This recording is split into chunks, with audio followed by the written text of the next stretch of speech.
Welcome to Home Means, where the heart of Nevada comes alive. I'm your host, Heather Brown, and this is a place where we uncover the real stories behind the people who make our state extraordinary. From unforgettable adventures to everyday moments that shape us, this podcast is all about the voices, the faces, and the experiences that make Nevada truly unique. Let's dive in and get to the heart of what home means. Welcome to another episode of Home Means. Today, I'm excited to have Sean Parker here with me. Thanks for having me, Heather. Yeah, this is exciting. We've known each other for a while. I was trying to actually pinpoint when we met, and I just have chalked it up to I've always known you. Somewhere in the community. Although I feel like everybody knows you. And at some point, I was in Carson City in the legislative building, and you were in the hallway, and somebody pulled me aside and was like, "Have you met Heather Brown?" And I think we had met at that point, but I was like, that's the first time I remember in the legislative building, outside of some poor assembly member's office.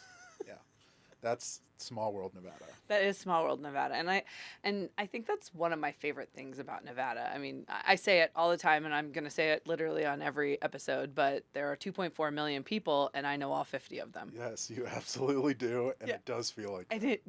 it's so we are a big town. We're a big little town. And it feels really special. And I, at the end of the day, when we're scaling and growing to 3 million people and we've diversified our economy and we've fixed education and we've done all those things, my hope is that we don't lose that small town charm, the one that really brings that connectivity that, where we can just pick up the phone and call the governor or pick up the phone and get a county commissioner on the phone, that's really special. And that's not in other states and cities. No, this is the third state I spent a lot of time in, and it's only like that here. So hopefully we don't lose that. Yeah, it's I didn't realize it until I moved back. So I grew up here. I'm a native, and I decided during the pandemic to come back home, and I fell right back into this community because of how connected we all are. I hadn't been here in 13 years. So Wow. it's really cool for me to come back and be so embraced, and I feel like that's one of the most special things about this. And Absolutely. you've been here for a decade. You've called Nevada home. I'm guessing you came here because of work. I came here because of work, and actually, it was 13 years ago. I came for an interview. I mean, I'd been to Las Vegas many times growing up. Mm-hmm. My family, I was born in LA, and my family I grew up in Southern California, and we took family vacations here because, and I don't know if I should share this, but I am anyway. Sorry, Mom. My mom knew how to count cards. And so we didn't have a lot growing Amazing. up, but we could get free hotel stays as long as she played enough blackjack. And she only played enough so that we could get the free hotel stay and maybe won a little bit of money because she didn't want to get 86 out of the hotels. Sure. So we spent a lot of time here growing up at the Tropicana when the Excalibur opened up. That was the coolest. Circus. I loved all those places. But really, when I was in my mid-20s, I had an interview here for a job. And I was choosing between a lot of different potential jobs. And it was during that interview where for the first time I went off the strip, off the beaten path of Las Vegas into downtown, North Las Vegas, and different parts of the community. And even in those 2 days that I was here, I got that sense of small town. Mm-hmm. The person who was that I was shadowing for my interview, we went to La Thai downtown. I think it had just opened, and we ran into an assembly member and a community member, and they just started talking about all the ways they thought Nevada was changing and what's possible. And I just sat there and looked at them and thought, whoa, what is this place? Because I had them? You go here? I was like, yeah, so wild. So. That was 13 years ago, and I chose it as a place to work, and now it's a place that I call home. Well, we're definitely happy that you chose our community because you've done a lot for it. Is there a moment that really solidified this as home for you, that kept you here? I can't point to one moment. It was that first time I went to Mount Charleston and hiked to Mary Jane Falls. It was like the first time I got to see the sunset over East Las Vegas. You know, it was all those little moments. It was the first time I went to Latai and ran into people that I knew now. And I felt that sense of, wow, this is home. Like I'm seeing all these people. So I think it was a series of those things that really led to Nevada feeling like a place where I could grow my own roots, knowing that I had been a little bit of a nomad growing up. Yeah. And this is a town of nomads. And so I felt like home. I love that. I also feel like I was a nomad. Yes, I was born here. My dad was military, but I spent every summer here. So I felt a very deep connection to this wonderful city. And I think it's true. There's so many people that are from someplace else Yes. that it just feels like it's an easier place to call home because everybody is choosing to be here. Yeah. I think I read some stats at some time that like Vegas is the largest metropolitan area where the largest number of people weren't born and raised here. Mm-hmm. And that makes sense. Everybody's from somewhere. Not everybody. A lot of people are natives. I don't want to discount those native Las Vegans that were born here. And it's still so welcoming to people who weren't. Yeah.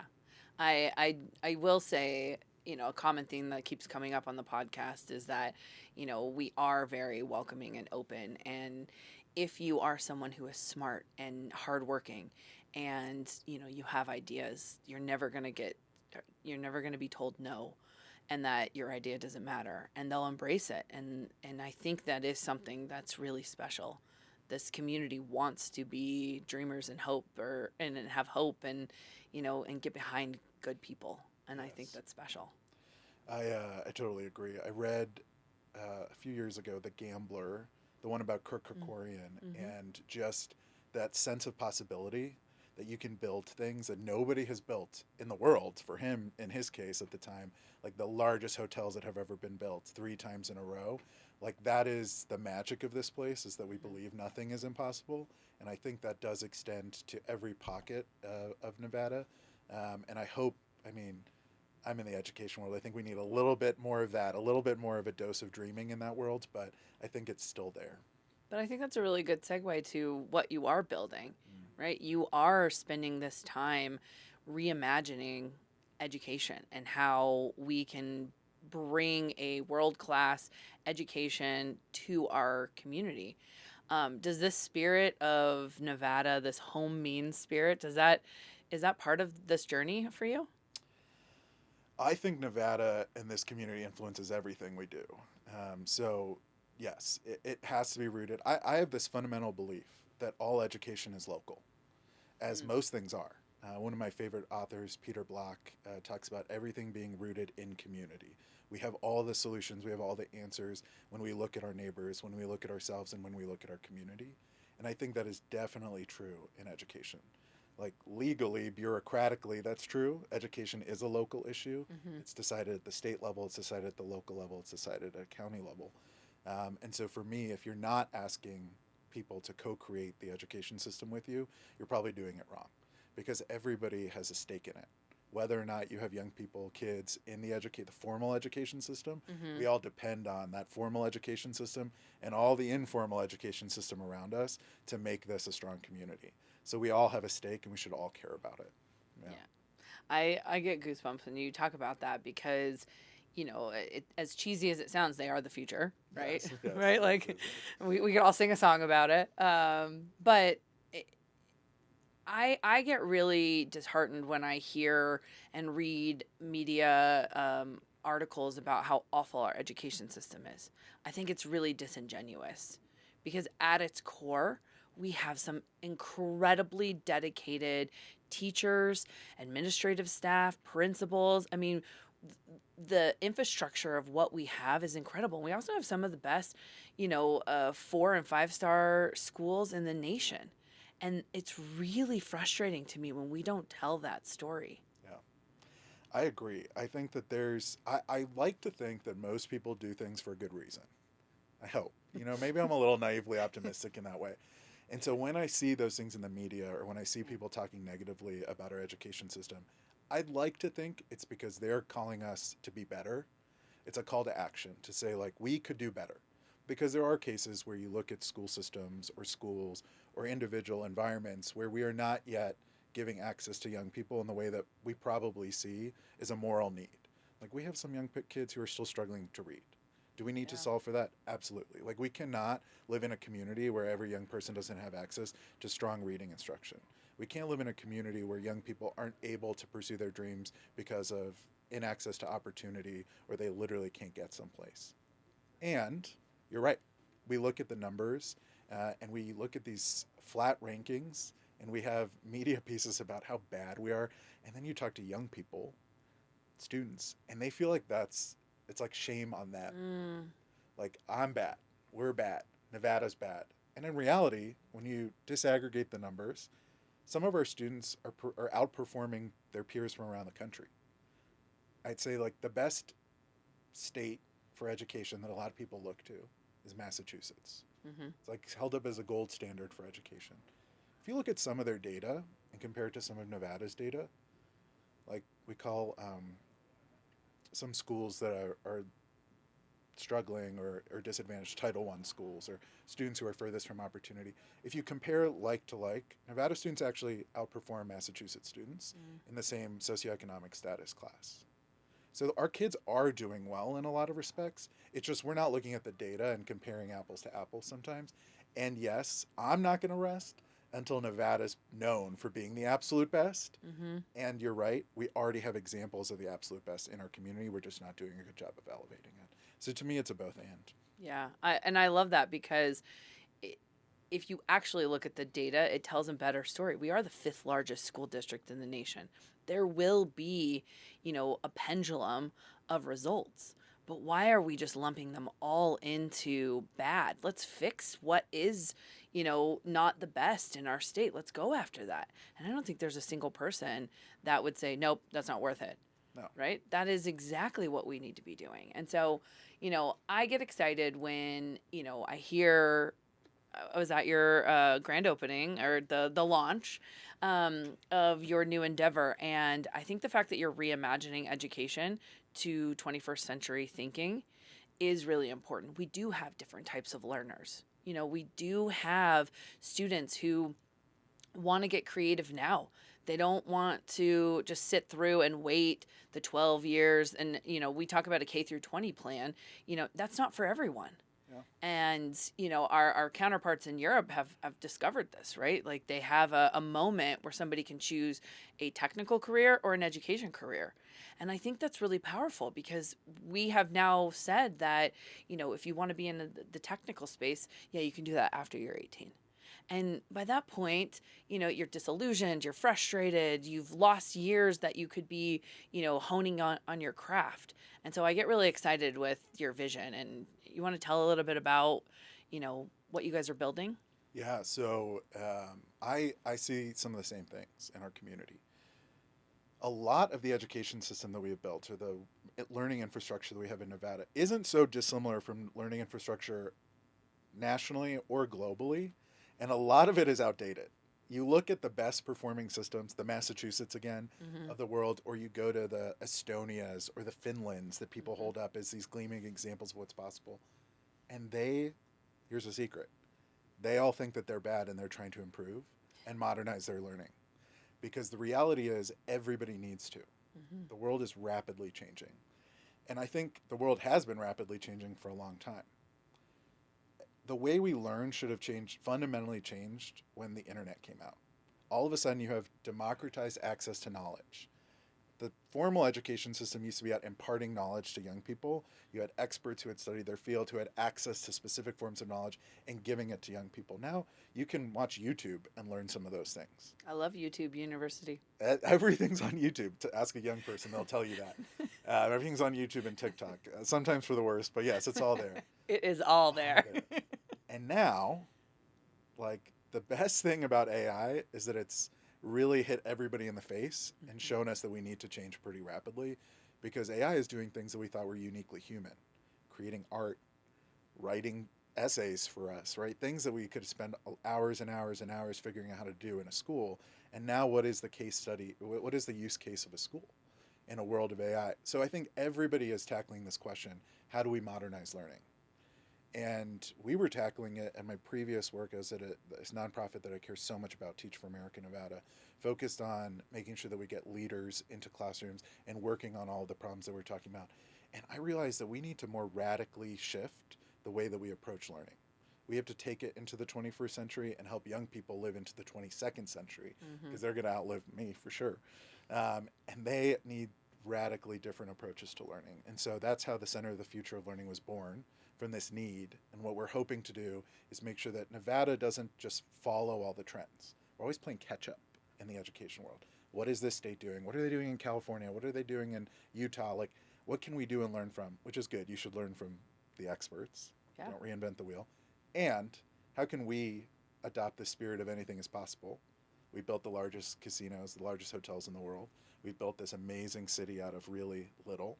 How can we do the same thing in the education space and be a leader in that? Where when people chat GPT, young kids aren't Googling anymore. Some of them are. They're not really Googling anymore. When they chat GPT Las Vegas education, I wanted to respond to all the excellence that's already happening and show that we can actually prove what's possible in learning. Yeah, and I love this theme that keeps coming up in this podcast. And honestly, this is one of the reasons why I started this, is because we are very innovative. Yes. Like, our core, we are innovative. We can do the impossible. You know why I know that? Because we do it every single day. Yes. We just had the most successful Super Bowl in the NFL history, and my life wasn't affected because we have a Super Bowl every weekend. That's right. And that's amazing for us. And the fact that we can just, to coin Bo Bernhardt's fun economy, right? 25% of our jobs land in the fun economy. And then we've changed even that. We've brought in fan experience. We've created this this multi way of being immersed in it. And I think that is just the coolest, that even at something we were already the champions of, right? Give us a belt. We won it. But we decided to take it a step further. Yeah. And now it's time to take that kind of like gusto into the things that make up the fabric of our community. Like learning. And I think that's what's exciting, is our superpower in so many ways that you're describing is like hosting. It is hospitality. And at its core, that's humanity. Yeah. That is connection. And guess what? In the world of AI, there's actually no greater strength or skill than that. So if I were betting on any city in the world, I would be betting on Las Vegas, because we have this strength that is going to be more and more and more important as this technology advances. Automation, AI, I know it's like a big risk and it's scary in a lot of ways, but if we can lean on our strengths, anything's possible. Yeah, I have the privilege of being a regent, which is the higher ed system. And so when we talk about a K through 20 approach, AI gets brought up quite a bit. And I do think that there is some pushback into embracing it from an institutional perspective. But you and I both know that, and I think you said it best, when the internet arrived, that was the moment. Yeah. And we're 30 years behind that moment. And so AI has propelled us even further. And so we just don't have an opportunity to ignore it. No. Because I think the saying now is, it's not people who, it's not AI that will take your job. It's the people who know how to use AI. Yes. Honestly, I think it's a mix of both, but yes, it will Sure, be. Yeah. sure. I need a little hope. I know. I need a little hope. But the new jobs will be there. Come for this podcast, AI. I dare you. In theory, yeah, good luck. Nobody can replace Heather. I think that in theory, if AI does its job well, it frees up humans for more human experiences.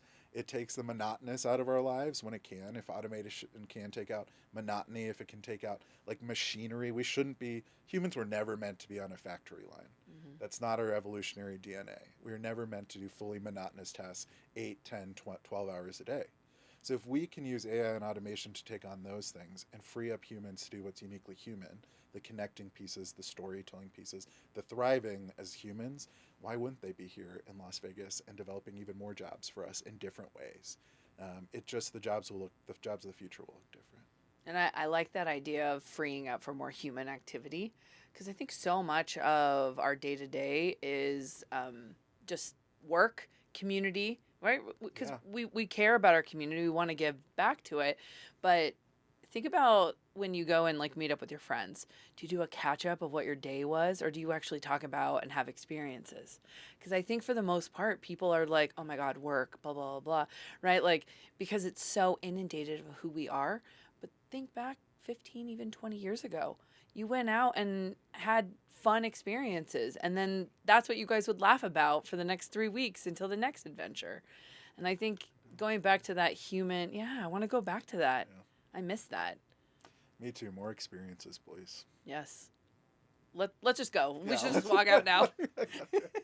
This is good. I like talking with you, though. This is fun. So, I wanna kind of touch on, we have one of the most diverse economies, and just the population, right? yeah. Do you think our diversity is a superpower for us when it comes to how we're going to approach 21st century living? 100%. I think that Las Vegas is a case study in what's possible when it comes to the diversity of our community. And when it comes to design, when it comes to innovation, I think about this a lot. Like, how can we leverage the unique perspectives that we have from everybody in this community to design something that's truly universal for others? So, this summer, for example, I have 13 young people between the ages of 15 and 18 who are working for us. We're calling them our Futurescapers. And these Futurescapers, when we hired them, we did like a blind admissions process where we just wanted to hire people who had creative solutions to what the future of learning could be. And they are incredibly diverse in every way. When it comes to gender, when it comes to experience, when it comes to what schools they go to, what they're interested in, their racial and ethnic backgrounds, like everything, they're all coming with unique perspectives. And when you see these young people working together, it gives you hope because they're bringing all these unique perspectives and dreaming of a better future and actually building that future alongside us. So, yes, I do think the diversity of our community is a huge strength. We have to think about designing in a universally fair way to ensure that everybody has access to that because I think people, I mean, that's the American dream. My parents moved to this country in pursuit of like opportunity, and we want to make sure that that's possible for all of our young people. I love that it's like a life hackathon, Yeah. right? It's not just happening in a bubble. You're literally saying, what do you see in the world that you want changed? Come work for us and let's see where that goes. Build it together. Over the 13 years that you've been here, what specific changes maybe have stood out for good, and maybe even, what can we improve on? For good, I think the community has really, I've seen the community rally and have an identity in a lot of ways. From the bad came the good. So after 1 October, the way the community rallied together and there was this Vegas strong spirit, I thought that was just incredibly profound. People lining up to give blood, people trying to be there for their neighbors. That's like something that maybe didn't exist 13 years ago when I was here. It did in small pockets, but I think it was more so after that. In education, in the world of education, I went to an LVGEA convening, I think it was last year, and I heard from the room and the studies in the community that education was one of the top issues for people in the community, that they care about it. And I've seen that grow over the time that I've been here, where if you talk to the average person in Nevada, they probably think education is more important than the average person in any other state. Because we realize that it's key to our diversified economy, it's key to our future, and we're talking about it in sometimes bad ways, and we need to change that habit, but at least we're talking about it, and we're hoping something's going to be different. It's so cool that 3 governors in a row want to be education governors. I'm so excited about that. Let's go. Let's all be education people. Why not? So I think in that respect, I've seen Nevada really grow into its own and try to figure out what community looks like and what education looks like. Yeah, and I totally agree because, I think we have spent this time talking about wanting to diversify our economy, and it's something I heard growing up. It's something we've heard for probably decades. But I also think that, you have the bookends of the decade with the economic downturn and the pandemic showing that with high unemployment rates, this is not just a sexy campaign slogan anymore. It's something that we have to own at our core. And I have to, give a shout out to the LVGEA board who has really pushed this. And, the staff there, yes, I'm a member. The staff there has really taken this on, as our core mission, right? How do we bring jobs that are scalable, long term, future proofed? How do we do that for our community? Because, we can't just say we have to diversify our economy and then move on to the next until the next bad thing happens. That's not feasible anymore. It won't work. And one of the impetus for the Center for the Future of Learning, if we do our job well, our goal is that Nevada, and specifically Southern Nevada, is a thriving ecosystem and has a thriving, diversified economy.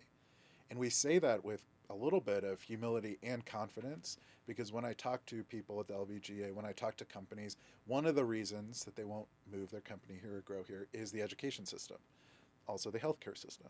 When you talk to healthcare providers, why don't doctors move here? It's the education system. Doctors don't want to send they have this perception about the negativity of our education system. They don't want to move here and raise a family here. They don't find that the education system or the culture, whatever it is, it's really deep. It's tough things that we need to fix as a community and look inward and say, how do we build a place where we all want to live and thrive? Mm-hmm. And I think that if CFL, Center for the Future of Learning, does its job right, we're going to prove what's possible in education. We're going to make it so that, again, education is our strength, where people think about Las Vegas and like the coolest things in learning are happening there. That's not only where I want to live, that's where I want to learn from. I want to send people there and learn what's happening there. And it actually starts to build and diversify our economy because now companies want to move here because they want access to the cool things that are happening at CFL. So we hope that we can play a small role in making that diversified economy come to life. Well, I'm going to hold you to it because I talk to a lot of companies. And if it's not their number one issue, it's definitely in their top 3. Yeah. We're going to figure it out. I love it. Together. I'm here. I'm going to help you. Let's do it. We're going to... we'll get somebody else to be an education governor. Everybody be an education governor. Yeah. I'm not voting for you unless you're an education governor. That's right. That's the Period, one criteria. Full stop. We talked a lot about this community and how we rally around good ideas. I think October 1, you touched on that. And then, the shooting at UNLV, we saw the community come out for that. We rally around good people, good ideas, tragedies. We're here for each other.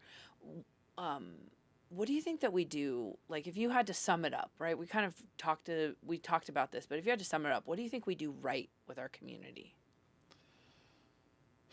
We create the sense of openness and the sense of possibility. It pains me when somebody moves to Vegas and they say, it's hard to know my neighbors. And I ask them one question. What did you do to get to know your neighbor? And I was like, they pause. I'm like, oh, nothing. Everybody's waiting for somebody else to go to know them, to knock on their door with I don't know, the baked cookies or whatever you're bringing to a cup of sugar. And I think that what I've realized is that when I go and knock on a neighbor's door, when I go and talk to somebody new, one of the things that we do really well in this community is be open and ready to receive that invite. So everybody's like, yeah, come on in, talk to me. Let's get to know one another. Everybody's ready for it. We just have to take that next step for it to be the one to initiate it. Because anything's possible here. You just got to take that first step. And so what we're not great at is always taking that first step. But what we are good at is when somebody does take that first step, receiving it really positively. Yeah. So I before we get into rapid fire, of your 13 years here, when you imagine, you've been here for another 13 years, what kind of home do we hope that we've created for the next generation? Wow. It is wild to think about how much is possible in 13 years. Like a decade is a really short amount of time in some respects, but so much has changed. Like if I look at the Strip even, like Resorts World wasn't there. Fontainebleau, the building was there, but it wasn't there. Some iteration of that. I'm really glad it's there now. But like we built so much infrastructure, right? The Durango, the Southwest didn't really exist. Literally where I live did not exist. This building we're in right now didn't exist. So like so much is possible in that amount of time. And so I think, who knows? The one thing I know is that whatever I say right now will be wrong because I can't imagine what the future will unveil to us. But what I do hope is true is that every young person in Nevada feels like they have access to opportunity. And they feel like they're getting relevant access to learning opportunities in their public school systems and all around. Because what I know is that the world is rapidly changing and we have to prepare young people for that rapidly changing world, and adults too. I need to prepare for this rapidly changing world. Who knows if I'll have a job in 13 years in the same work that I'm doing now. But hopefully Nevada is a place that's welcoming, that we care about our neighbors still, that sense of possibility still exists. We're dreamers, that we dream of the possible. And that small community vibe where I still know all 50 Nevadans still exists. And I think if we can get that right, this community and the world will be in a better place. I love that. You gave me chills. I feel like that is a Nevada that we are all hoping comes to fruition, because this is a special place. This is why we choose to build and grow something, and not just, go home and live our lives, right? We choose to spend this time doing this. And so I wanna live in your future world. Like, that sounds lovely. I can't wait to like combine all the answers. If you ask everybody some version of that, I want to know what the future is in everybody's eyes and how we can build it together. It's exciting. I'm gonna just do one video, and then it'll be in a time capsule, and we'll open it in 20 years from now. Let's do it. I love that. All right, we've got some rapid fire questions. Are we ready? I hope I am. Okay. What is your favorite local restaurant? Cliche now, but I still love it. Esther's Kitchen. Best pasta, so good. It's delicious. Can't not. Yeah. Oh my gosh, It's 10 so out of good. 10. Must visit spot for newcomers. Springs Preserve. Yeah. I love the Springs Preserve. Even if just to go sit at whatever the Bronze Cafe is called there and see it all. But if go to the Springs Preserve. This is rapid, not long answer. What's your favorite outdoor activity? Hiking Red Rock, all of the different trails. There's like endless combinations. What's a hidden gem in Southern Nevada? Hidden gem, Super Summer Theater.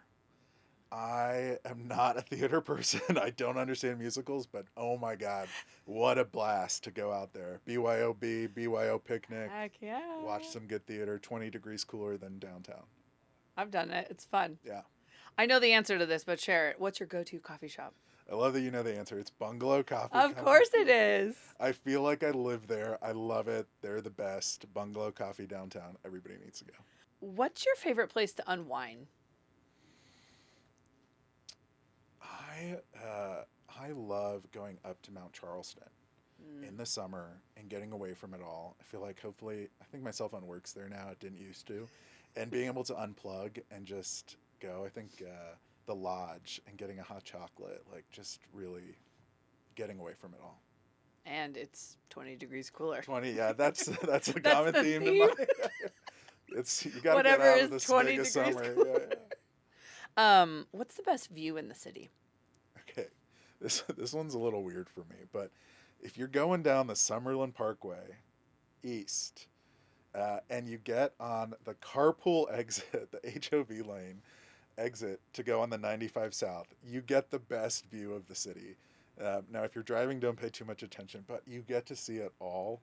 It's not really the best view, but it's my favorite view. It's like very nostalgic for me. I totally know that, because you get more of the downtown angle, and then you get to see the rest of the strip. I totally know what you're talking about, and I can vision it in my head. Mountains, downtown, city, strip, it's all. Yeah. Ugh, I love it. What's your favorite thing to do on the weekends? You can probably catch me in the Arts District doing something like brewery hopping, hanging out with friends, being at Bungalow Coffee and reading at the booth at Bungalow is probably what I'm doing, if I'm being honest, reading a book. Well, you're very Arts District. learned. Sometimes they're not, I good say I books. say I read books, but I listen to audiobooks. I think it counts. Why not both? It counts. Yeah. Counts. What's one must-have experience for people visiting Vegas? Go see a show, a small show. I mean, my favorite shows are Spiegel World shows, so like Absinthe, Atomic Saloon. They're just like so fun. Go see a fun show, be a little naughty, laugh. I think laughter is underrated in this world. Go laugh. And the last question: what is the most underrated perk of living in Nevada? We already talked about it. I think the underrated perk is the combination of a sense of possibility, anything is possible, and knowing everybody in town, like knowing those 50 people, running into people in Vegas. I'll never get tired of it. I love it. Well, thank you so much. I could literally talk to you for hours. So This was awesome. It flew by. yeah, well, we'll do it again for sure. I can't wait. I can't wait to listen to all your podcast episodes. I just thank you for creating a podcast about our community, our home, a place that I think so many people find special, as you're noting, but I don't think we do enough to share how special it is. So I think this podcast is one of many ways we can do it. And thank you, Heather Brown. Amazing. Thank you, Sean. And thank you for sharing what home means to you.